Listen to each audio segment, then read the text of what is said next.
Au Canada, plus de 3500 étudiants entrent dans les 17 facultés de médecine chaque année pour commencer leur formation afin de devenir plus tard des médecins qui vont assurer la relève des soins de santé pour permettre de s'occuper des Canadiens, de leur santé.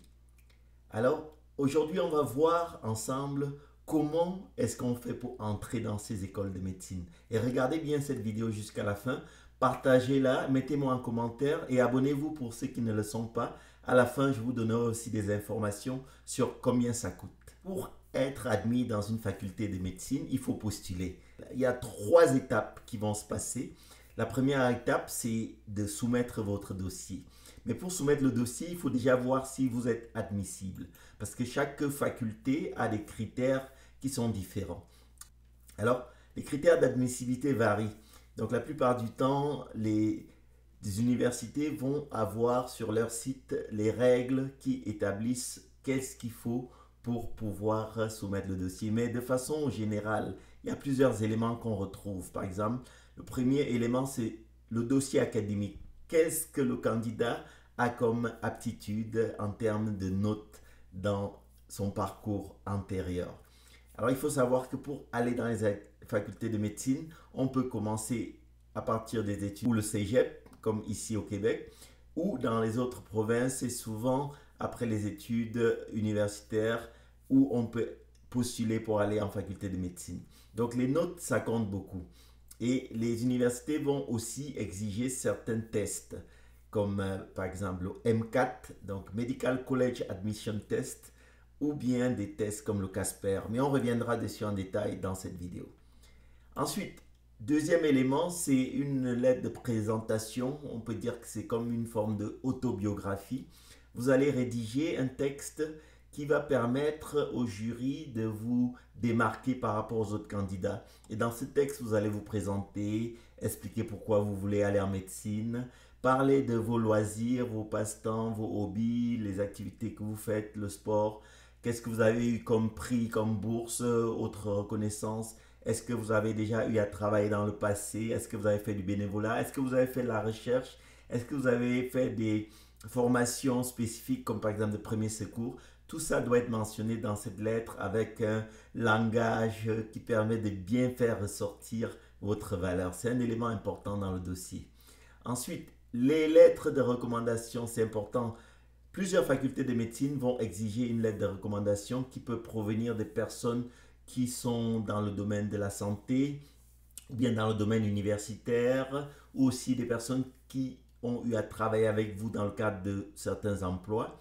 Et ça permet au comité d'avoir une vision supplémentaire de qui vous êtes au-delà de vos notes, au-delà de votre lettre de présentation. Les lettres de recommandation vont permettre de bien vous cerner. Ensuite, la deuxième étape, c'est l'étape des entrevues. Quand le dossier est évalué par le comité, dans chaque université, vous allez pouvoir être éventuellement convoqué en entrevue. Ce n'est pas tout le monde qui sera convoqué en entrevue malheureusement, mais quand même il y a une grande proportion de ceux qui soumettent leur dossier qui vont être convoqués. Donc une chose importante, et on reviendra dessus à la fin de cette vidéo, c'est de savoir que lorsque vous postulez, vous pouvez postuler à autant d'universités que vous souhaitez, en sachant que selon le lieu de vie, lorsque vous postulez à une université, votre proportion d'être convoqué et être retenu est un peu plus faible si vous êtes un candidat hors province par rapport au candidat de la province. Mais c'est important lorsque vous êtes dans une province donnée de postuler à toutes les facultés qui existent parce que ça augmente vos chances d'être sélectionné et d'être retenu. Donc il y a 2 types d'entrevues qui existent. Il y a les entrevues classiques où le candidat va se retrouver face à un comité. Donc c'est le format d'entrevue, on pose des questions. C'est un comité en général assez diversifié qui inclut d'ailleurs de plus en plus des personnes de la société civile, de la communauté. Et ça inclut des représentants des étudiants, des médecins et puis le corps enseignant. Donc ce comité peut varier de 3, 4, 5 évaluateurs en général. Et ça permet à partir de ces différentes voies de bien cerner le candidat et pouvoir apporter une évaluation comparative par rapport aux autres candidats.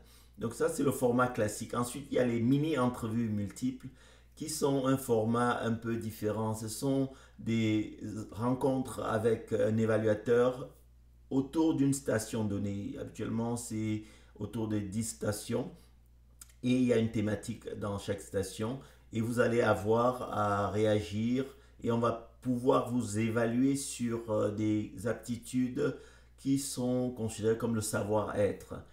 C'est important, donc le verbal et le non-verbal, donc ça c'est important. Et pour ça, les MEM, mini-entrevues multiples, on a eu à faire un atelier que je remettrai le lien dans cette vidéo. Vous pourrez regarder et pouvoir vous entraîner à ça. Ensuite, lorsqu'on a déjà passé cette étape, on attend et un jour, on reçoit l'offre ou les offres puisque si on a postulé à plusieurs facultés, on peut recevoir plusieurs offres. Et à ce moment-là, vous allez pouvoir choisir l'offre de l'université qui vous convient le plus. Et ceux qui n'ont pas eu d'offre peuvent parfois être mis sur une liste d'attente. Et à partir de là, selon les choix des autres candidats, une place peut se libérer à un moment donné. Si jamais vous n'êtes pas convoqué, vous n'avez pas d'offre, à ce moment-là, votre candidature n'étant pas retenue, vous allez pouvoir essayer de comprendre ce qui n'a pas marché, essayer d'améliorer les choses pour repostuler l'année d'après parce que parfois, ça passe juste à une virgule près et par contre, il n'y a pas de limitation, on peut repostuler l'année d'après. Donc, chaque université a des critères de jugement, des pièces à fournir et c'est important de bien suivre ce qui est mentionné sur le site parce que c'est quelque chose qui est dommage de voir des dossiers qui sont mal renseignés. On fera un atelier d'ailleurs à ce sujet dans 2 semaines. Donc vraiment, si vous pouvez être présent, ça va être génial. Le titre de l'atelier, c'est « Est-ce que votre checklist est prête ?» Parce que, comme vous le savez, les dossiers de soumission pour l'accès en médecine varient selon les périodes de l'année. Au Québec, par exemple, il y a des candidats qui sont universitaires qui vont soumettre autour de la période de la fin d'année, octobre-novembre. Et ensuite, les candidats collégiaux vont soumettre autour du mois de mars. Donc, les pièces du dossier peuvent nécessiter une préparation en amont. C'est pour ça qu'on fait cet atelier. Vraiment, ne manquez pas, c'est dans 2 semaines. Vous allez avoir le lien en commentaire.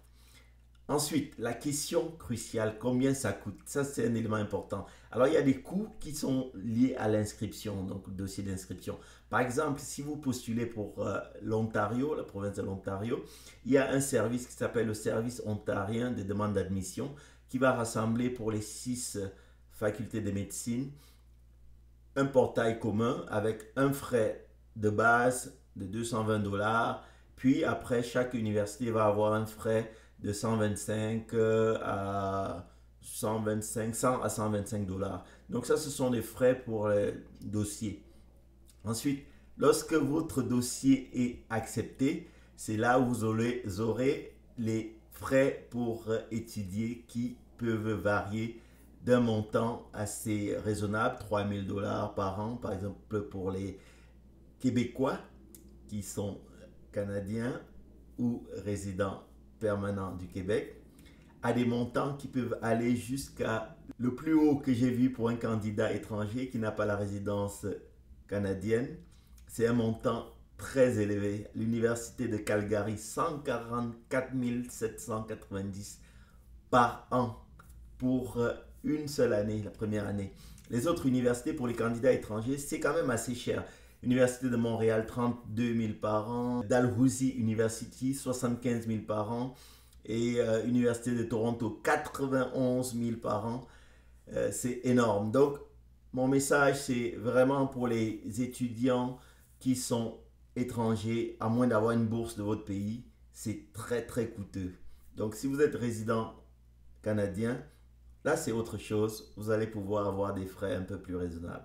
Mais il faut quand même considérer que les études médicales, ça coûte cher.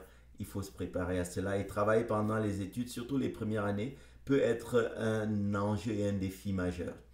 Donc, pour résumer, la checklist, c'est important de la préparer. Les examens comme l'entrevue MEM, examen Casper et aussi le M4, on refera une vidéo spécifique sur ça parce que c'est fondamental de pouvoir être prêt et d'avoir des bonnes notes. Donc, abonnez-vous, partagez cette vidéo et on aura ensemble d'autres contenus à venir dans la chaîne du Docteur Sourire. Apprendre la médecine en ayant le sourire au visage.